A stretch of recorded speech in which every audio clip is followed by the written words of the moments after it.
Hello everyone, welcome to all of you. हम 11th chemistry का chapter number 2 परमाणु की संरचना के बारे में पढ़ रहे हैं। पिछले वीडियो में हमने विद्युत चुंबकीय विकिरण की कणीय प्रकृति अर्थात प्लांक के क्वांटम सिद्धांत के बारे में पढ़ा था और उसके बाद हमने कृष्णिका विकिरण की प्लांक के क्वांटम सिद्धांत द्वारा व्याख्या की थी। जैसा कि हमने पिछले वीडियो में पढ़ा था कि कुछ प्रेक्षणों की व्याख्या विद्युत चुंबकीय विकिरण की तरंग प्रकृति द्वारा नहीं की जा सकती, जैसे कृष्णिका विकिरण, प्रकाश विद्युत प्रभाव व हाइड्रोजन का रेखीय स्पेक्ट्रम। आज हम जो सेकंड प्रेक्षण है वो ले रहे हैं प्रकाश विद्युत प्रभाव। प्रकाश विद्युत प्रभाव की व्याख्या विद्युत चुंबकीय विकिरण की कणीय प्रकृति द्वारा की जा सकती है। सबसे पहला सवाल आता है, प्रकाश विद्युत प्रभाव किसे कहते हैं? जब किसी धातु की सतह पर निश्चित आवर्ती का प्रकाश पुंज डाला जाता है तो धातु की सतह से इलेक्ट्रॉन उत्सर्जित होते हैं। यह प्रभाव प्रकाश विद्युत प्रभाव तथा उत्सर्जित इलेक्ट्रॉन फोटो इलेक्ट्रॉन कहलाते हैं। तो देखो इसकी डेफिनेशन लिख लेते हैं। जब किसी धातु की सतह पर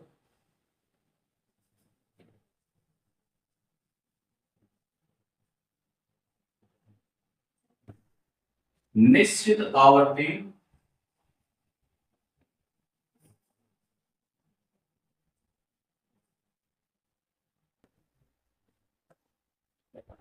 का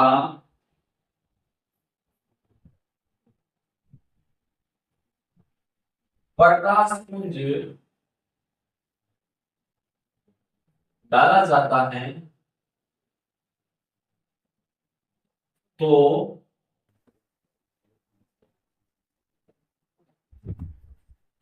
धातु की सतह से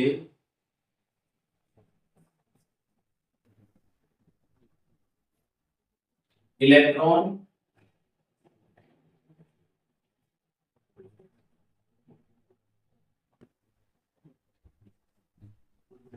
उत्सर्जित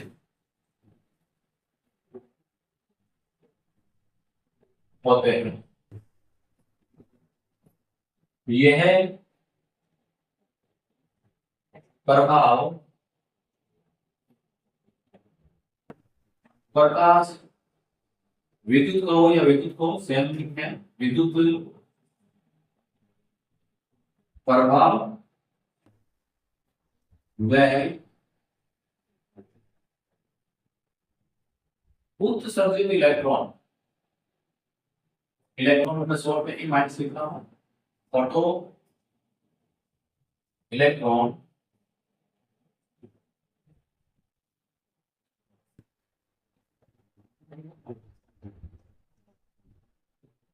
कहलाते हैं। देखो सपोज करो हमने ये मेटल की सरफेस ली है, धातु की सतह है और इस पर हम निश्चित आवर्ती का एक प्रकाश पुंज डालते हैं। जैसे ही धातु की सतह पर हम निश्चित आवर्ती का, जैसे मान लो इसकी आवर्ती मान रहे हैं hv, निश्चित आवर्ती का प्रकाश पुंज डालेंगे तो धातु की सतह से इलेक्ट्रॉनों का उत्सर्जन होगा। उत्सर्जित इलेक्ट्रॉन को हम क्या बोलेंगे? Photo electron. और प्रभाव को हम बोलेंगे प्रकाश विद्युत प्रभाव।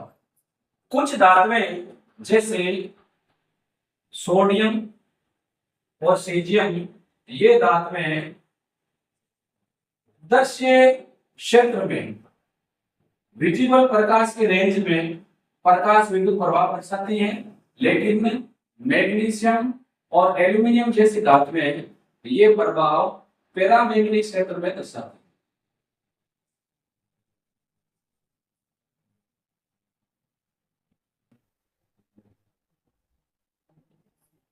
सीजियम धातु का आयनन विभव इतना कम होता है कि दृश्य क्षेत्र में ही ये आसानी से इलेक्ट्रॉन का उत्सर्जन कर देती है। यहाँ पर एक वर्ड आता है आयनन विभव या आयनन एंथैल्पी।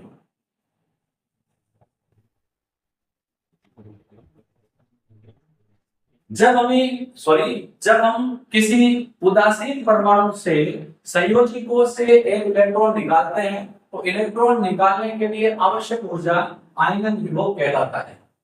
किसी परमाणु की गैसीय या विलकित अवस्था में संयोजी कोश से एक इलेक्ट्रॉन निकालने के लिए आवश्यक ऊर्जा आयनन विभव या आयनन एंथैल्पी कहलाती है। आयनन एंथैल्पी या आयनन विभव का मान जितना कम होगा इलेक्ट्रॉन को निकालने के लिए आवश्यक ऊर्जा उतनी ही कम होगी, और आयनन विभव का मान जितना अधिक होगा इलेक्ट्रॉन को निकालने के लिए आवश्यक ऊर्जा उतनी ही ज्यादा होगी। तो क्योंकि सीजियम का आयनन विभव कम होता है इसीलिए सीजियम को थोड़ा सा प्रकाश देने पर ही या ऊर्जा देने पर ही ये इलेक्ट्रॉनों का उत्सर्जन कर देता है। तो आयनन विभव की बात करेंगे तो सीजियम का आयनन विभव कम, ये क्या करेगा, आसानी से इलेक्ट्रॉन क्या करेगा, अर्थात इजीली प्रकाश विद्युत प्रभाव शो करेगा। प्रकाश विद्युत प्रभाव प्रकाश विद्युत सेल में करवाया जाता है। ये प्रयोग जिस सेल में करवाया जाता है उसको हम बोलते हैं प्रकाश विद्युत सेल, जिसमें दो इलेक्ट्रोड होते हैं। जिस धातु के प्रकाश विद्युत प्रभाव का अध्ययन करना होता है उस धातु को कैथोड पर लेपित करवा दिया जाता है। देखो डायग्राम कैसा होगा,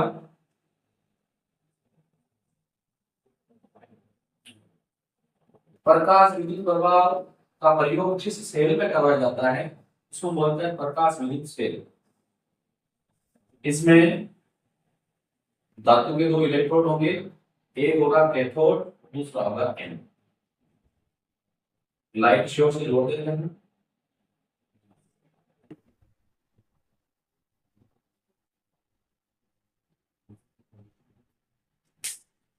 यहाँ पर जो कैथोड है इसमें जिस धातु का प्रकाश विद्युत प्रभाव का अध्ययन करना होता है उसका लेपन कर देते हैं। जैसे हम सीजियम का प्रकाश विद्युत प्रभाव का अध्ययन करना चाहते हैं तो यहाँ पर हमने क्या कर दिया, सीजियम लेपित,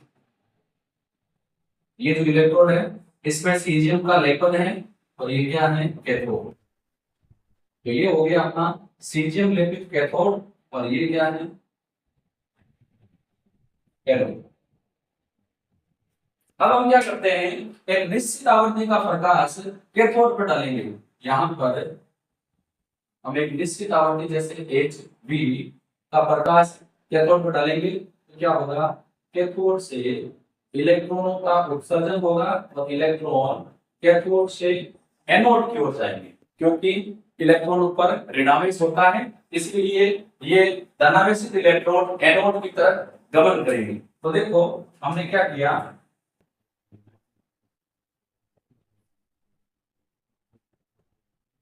निश्चित आवृत्ति का प्रकाश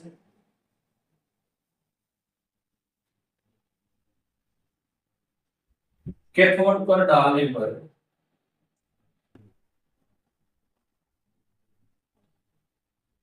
इलेक्ट्रॉनों का उत्सर्जन होता है जो एनोड की ओर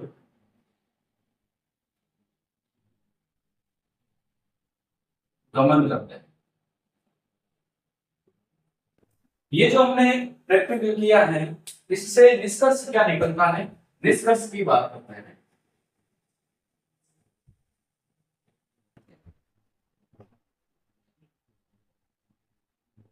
देखो जब किसी धातु की सतह पर निश्चित आवृत्ति का प्रकाश डाला जाता है तो धातु की सतह से इलेक्ट्रॉनों का उत्सर्जन होता है, इसको हम बोलते हैं प्रकाश विद्युत प्रभाव।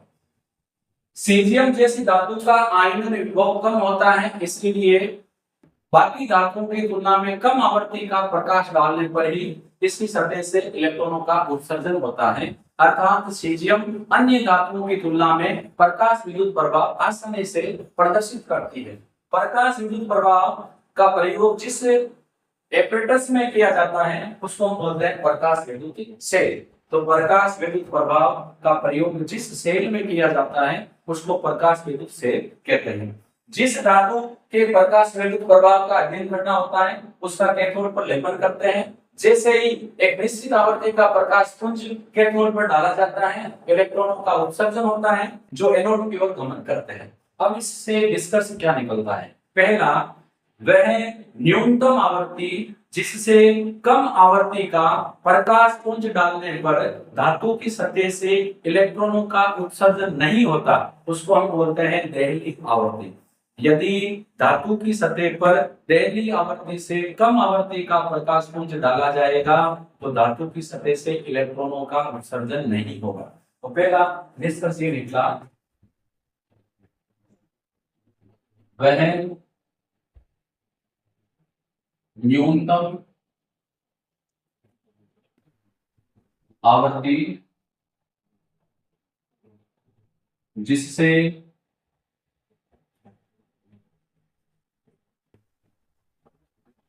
कम आवृत्ति की विकिरण बोल सकते हैं या प्रकाश, कम आवृत्ति की विकिरण है डालने पर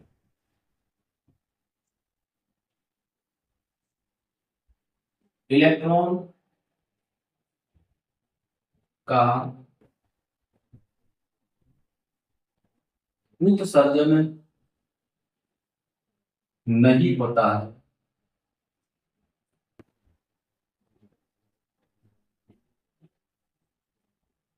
दहलीय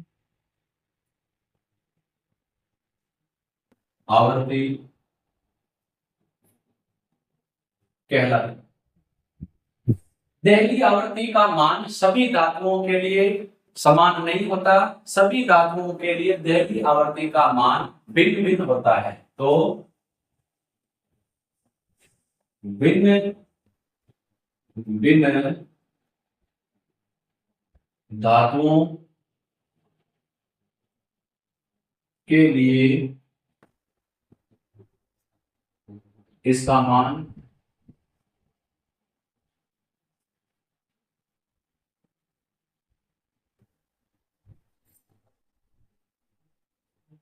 भिन्न भिन्न होता है।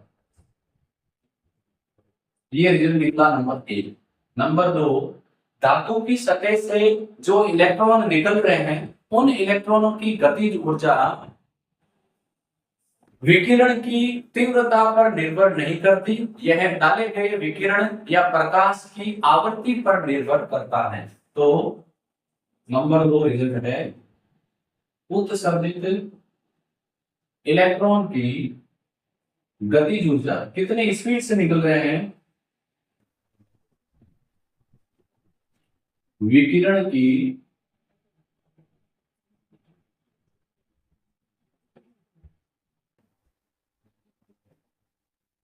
आवृत्ति पर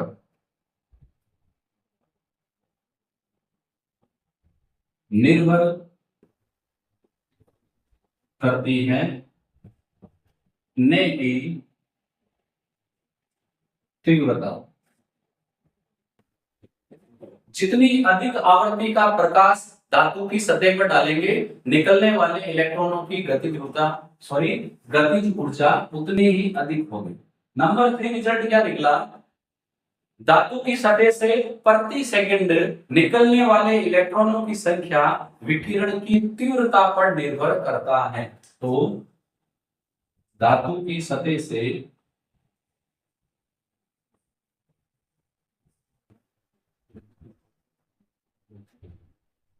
प्रति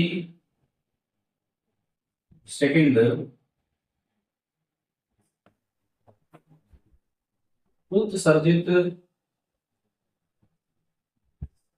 इलेक्ट्रॉन की संख्या टी माइनस में इलेक्ट्रॉन को शॉर्ट में लिख रहा हूं, बार बार इलेक्ट्रॉन आ रहा है इसलिए बड़ा लिखने की बजाय इसको हम शॉर्ट में लिख रहे हैं।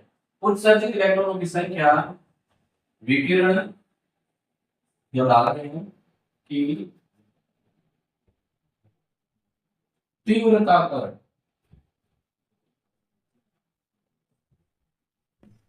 निर्भर करती है। जितनी अधिक तीव्रता का विकिरण धातु की सतह पर डालेंगे प्रति सेकंड उतनी ही संख्या में अधिक इलेक्ट्रॉनों का उत्सर्जन होगा। नंबर 4 निष्कर्ष ये निकलता है कि जैसे ही धातु की सतह पर प्रकाश पुंज डालेंगे तुरंत इलेक्ट्रॉन निकलेंगे, अर्थात धातु की सतह पर प्रकाश पुंज डालने व इलेक्ट्रॉनों के निकलने में किसी भी प्रकार का समय अंतराल नहीं होता। तो नंबर 4 धातु की सतह पर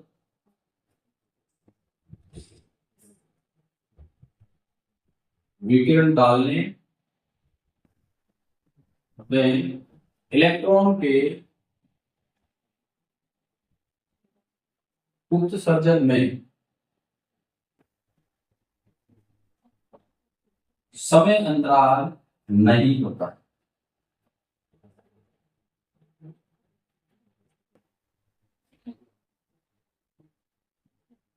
तो 4 हमने रिजल्ट निकाले, वह न्यूनतम आवर्ती जिससे कम आवर्ती का प्रकाश पुंज धातु की सतह पर डालने पर इलेक्ट्रॉनों का उत्सर्जन नहीं होता, देली आवृत्ति कहलाती है। अर्थात हमें देली आवृत्ति से अधिक ऊर्जा का प्रकाश धातु की सतह पर डालना पड़ेगा।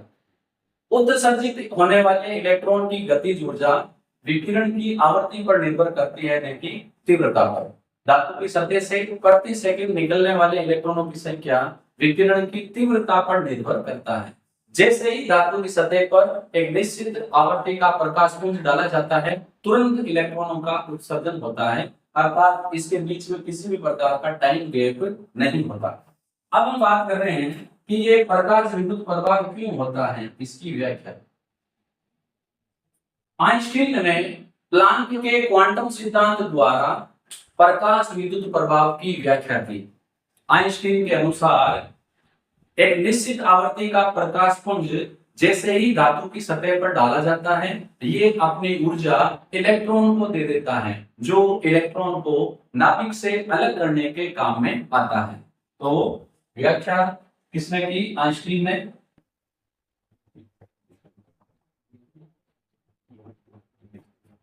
आइंस्टीन ने क्वांटम सिद्धांत द्वारा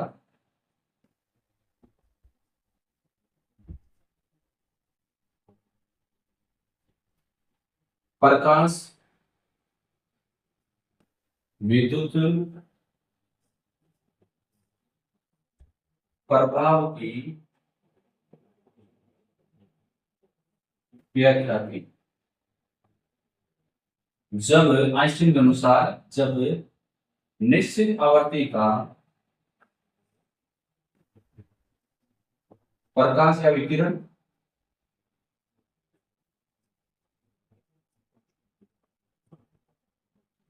धातु की सतह पर डाला जाता है तो यह ऊर्जा जो धातु है यह ऊर्जा इलेक्ट्रॉन को दे देता है, जो इलेक्ट्रॉन को नाभिक से अलग करने में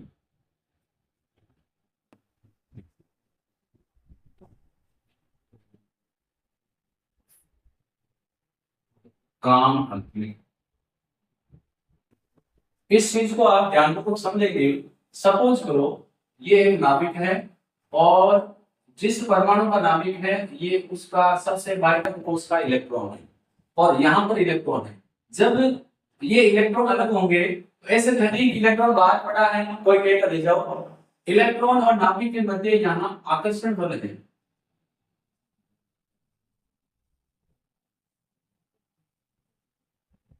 हमें बाहर से इतनी ऊर्जा देनी पड़ेगी कि ये नाभिक का आकर्षण बल समाप्त हो जाए, इलेक्ट्रॉन नाभिक से अलग हो जाए और आसानी से मुक्त होकर बाहर निकलने लग जाए। कहने का मतलब ये है, इलेक्ट्रॉन को नाभिक से अलग करने के लिए हमें ऊर्जा देनी पड़ेगी और वही ऊर्जा क्या है? देहली ऊर्जा। तो आइंस्टीन ने कहा कि जैसे ही निश्चित आवृत्ति का प्रकाश धातु की सतह पर डाला जाता है तो धातु ये ऊर्जा इलेक्ट्रॉन को दे देती है, जो इलेक्ट्रॉन को नाभिक से अलग करने के काम में आती है। अब देखो, जो फोटोन या प्रकाश हम डाल रहे हैं, उस फोटोन की जो ऊर्जा है, फोटोन की ऊर्जा वो दो कार्य करती है। एक तो काम में आती है देहली ऊर्जा, यानी इलेक्ट्रॉन को नाभिक से अलग करने का कार्य। दूसरा, जो इलेक्ट्रॉन निकल रहा है उसकी गति ऊर्जा। जो निश्चित आवृत्ति का, या हम यूं कहें जो निश्चित आवृत्ति का फोटोन हम डाल रहे हैं, उस फोटोन की जो ऊर्जा है वो दो कार्य करती है। एक तो देहली ऊर्जा अर्थात इलेक्ट्रॉन को नाभिक से अलग करना, और सेकंड शेष जो ऊर्जा है वो इलेक्ट्रॉन की गतिज ऊर्जा में परिवर्तित हो जाती है। इन शॉर्ट, जो फोटोन हम डाल रहे हैं उस फोटोन की ऊर्जा देहली ऊर्जा और इलेक्ट्रॉन की गतिज ऊर्जा के बराबर होती है। देहली ऊर्जा को हम कार्य कलन भी कहते हैं। थोड़ा सा लिस्ट कर लेते हैं।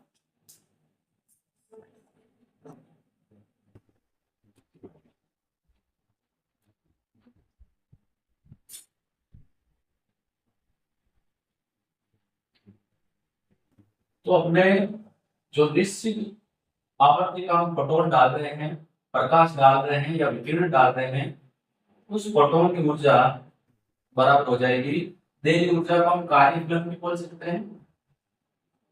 इलेक्ट्रॉन को नाभिक से अलग करने के लिए आवश्यक ऊर्जा प्लस उस इलेक्ट्रॉन की गतिज ऊर्जा, इलेक्ट्रॉन की गतिज ऊर्जा। फोटोन की ऊर्जा यह है h न्यू, ये बराबर होगी कार्य कलन अर्थात देहली ऊर्जा h न्यू प्लस इलेक्ट्रॉन की गतिज ऊर्जा 1/2 mv। इसको इस तरफ लेके आएंगे तो हो जाएगा h न्यू माइनस हो जाएगा h न्यू 0 बराबर 1/2 mv स्क्वायर। h कॉमन आ जाएगा, h इससे बचा न्यू माइनस न्यू 0 बराबर 1/2 mv स्क्वायर। इसको बोलते हैं आइंस्टीन की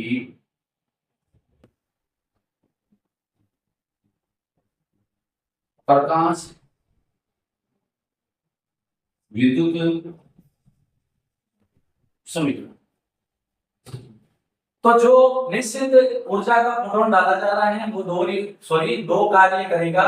एक तो इलेक्ट्रॉन को नाभिक से अलग करना और दूसरा निकलने वाले इलेक्ट्रॉन की गतिज ऊर्जा प्राप्त हो जाएगी। अर्थात फोटोन की कुल ऊर्जा कार्य कलन और इलेक्ट्रॉन की गतिज ऊर्जा के बराबर होगी। अब यहाँ से जो हम प्रेक्षण की बात कर रहे हैं या कुछ फैक्ट की बात कर रहे हैं, यदि हम धातु की सतह पर देहली ऊर्जा से कम ऊर्जा का प्रकाश डालेंगे तो प्रकाश विद्युत प्रभाव नहीं होगा।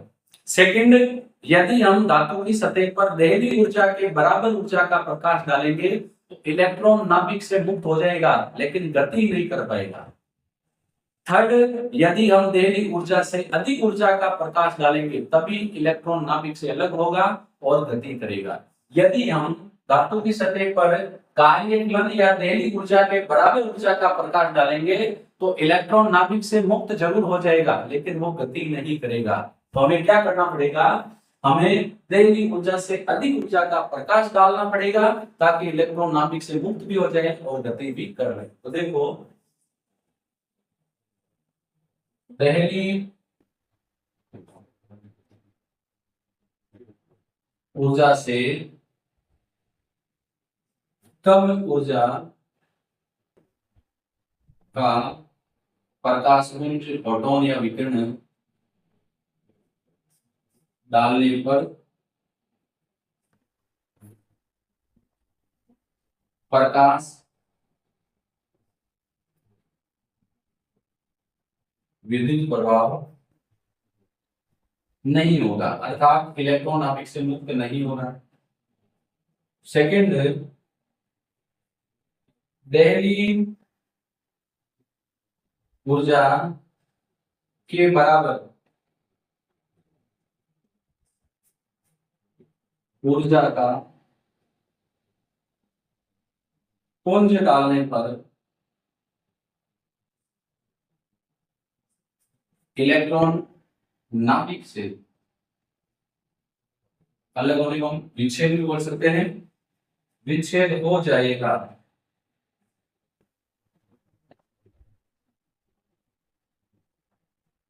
लेकिन गति नहीं कर पाएगा।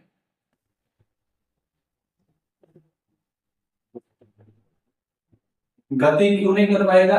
क्योंकि हमने इतना ही प्रकाश डाला है कि केवल इलेक्ट्रॉन नाभिक से मुक्त हो जाए। थर्ड, दहली ऊर्जा या आवर्ती क्यों लेते हैं, आवर्ती ले रहे हैं तो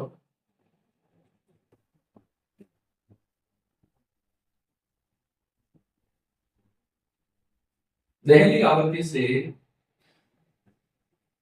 अधिक ऊर्जा, चलो इसको भी आवृत्ति ताकि कंफ्यूजन नहीं हो।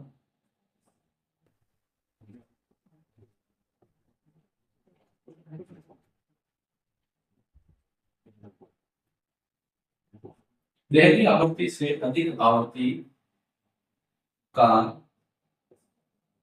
प्रकाश पुंज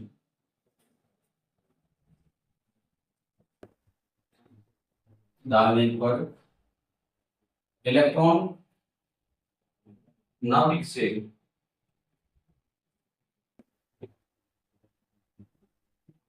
मुक्त होकर गति करेगा। तो यहाँ पर अपने प्रकाश विद्युत प्रभाव वाला टॉपिक कंप्लीट होता है। एक बार इसको रिकॉल कर लेते हैं। जब किसी धातु की सतह पर निश्चित आवृत्ति का प्रकाश पुंज डाला जाता है तो धातु की सतह से इलेक्ट्रॉनों का उत्सर्जन होता है। यह प्रभाव प्रकाश विद्युत प्रभाव व उत्सर्जित इलेक्ट्रॉन फोटो इलेक्ट्रॉन कहलाते हैं। प्रकाश विद्युत प्रभाव प्रयोग प्रकाश विद्युत सेल में किया जाता है जिसमें धातु के 2 इलेक्ट्रोड होते हैं। जिस धातु का प्रकाश विद्युत प्रभाव का अध्ययन करना होता है उस धातु का लेपन कैथोड पर कर दिया जाता है। जैसे ही कैथोड पर निश्चित आवृत्ति का प्रकाश पुंज डाला जाता है कैथोड से इलेक्ट्रॉन उत्सर्जित होकर एनोड की ओर गति करते हैं। सीजियम धातु का आयनन विभव कम होने के कारण ये कम ऊर्जा या आवृत्ति पर ही प्रकाश विद्युत प्रभाव प्रेषित करती है। फिर हमने निष्कर्ष निकाले वे न्यूनतम आवृत्ति जिससे कम आवृत्ति का प्रकाश पुंज धातु की सतह पर डालने पर प्रकाश विद्युत प्रभाव स्पष्ट नहीं होगा अर्थात इलेक्ट्रॉनों का उत्सर्जन नहीं होगा, दहली आवृत्ति कहलाती है। उत्सर्जित इलेक्ट्रॉनों की गतिज ऊर्जा प्रकाश की आवृत्ति पर निर्भर करती है। धातु की सतह से प्रति सेकंड निकलने वाले इलेक्ट्रॉनों की संख्या विकिरण की तीव्रता पर निर्भर करती है। जैसे ही धातु की सतह पर प्रकाश पुंज डाला जाता है धातु की सतह से तुरंत इलेक्ट्रॉनों का उत्सर्जन होगा, इसमें किसी भी प्रकार का समय अंतराल नहीं होगा। आइंस्टीन ने क्वांटम सिद्धांत द्वारा प्रकाश विद्युत प्रभाव की व्याख्या की। आइंस्टीन के अनुसार जैसे ही एक निश्चित आवृत्ति का विकिरण धातु की सतह पर डाला जाता है तो ये इलेक्ट्रॉन को नाभिक से मुक्त करने के काम में आता है प्लस इलेक्ट्रॉन की गतिज ऊर्जा के रूप में कार्य करता है। अर्थात डाले गए फोटोन की ऊर्जा दहली ऊर्जा और इलेक्ट्रॉन की गतिज ऊर्जा के योग के बराबर होती है। फिर हमने आइंस्टीन के प्रकाश समीकरण की व्युत्पत्ति कर ली। और यदि हम दहली आवृत्ति से कम आवृत्ति का प्रकाश पुंज धातु की सतह पर डालेंगे तो प्रकाश विद्युत प्रभाव नहीं होगा अर्थात इलेक्ट्रॉनों का उत्सर्जन नहीं होगा। यदि हम दहली आवृत्ति के बराबर आवृत्ति का प्रकाश पुंज डालेंगे तो इलेक्ट्रॉन नाभिक से मुक्त हो जाएगा लेकिन गति नहीं कर पाएगा। इसीलिए हमें दहली आवृत्ति से अधिक ऊर्जा का प्रकाश पुंज धातु की सतह पर डालना पड़ता है ताकि इलेक्ट्रॉन नाभिक से मुक्त होकर गति करने लगे। ये रिजल्ट हमें क्या बता रहा है? ये रिजल्ट हमें बता रहा है कि जो विद्युत चुंबकीय विकिरण है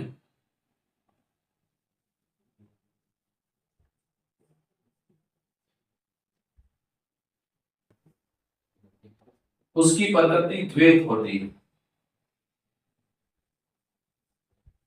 विवर्तन, व्यतिकरण जैसे गुणों की व्याख्या विद्युत चुंबकीय विकिरण की तरंग प्रकृति से करते हैं, जबकि प्रकाश विद्युत प्रभाव और कृष्णिका विकिरण की व्याख्या हम प्रकाश की तरंग प्रकृति से करते हैं। तो ये रिजल्ट हमें क्या मिलेगा कि विद्युत चुंबकीय विकिरण अर्थात प्रकाश तरंग विकिरण दोनों गुण प्रदर्शित करता है, अर्थात प्रकाश की प्रकृति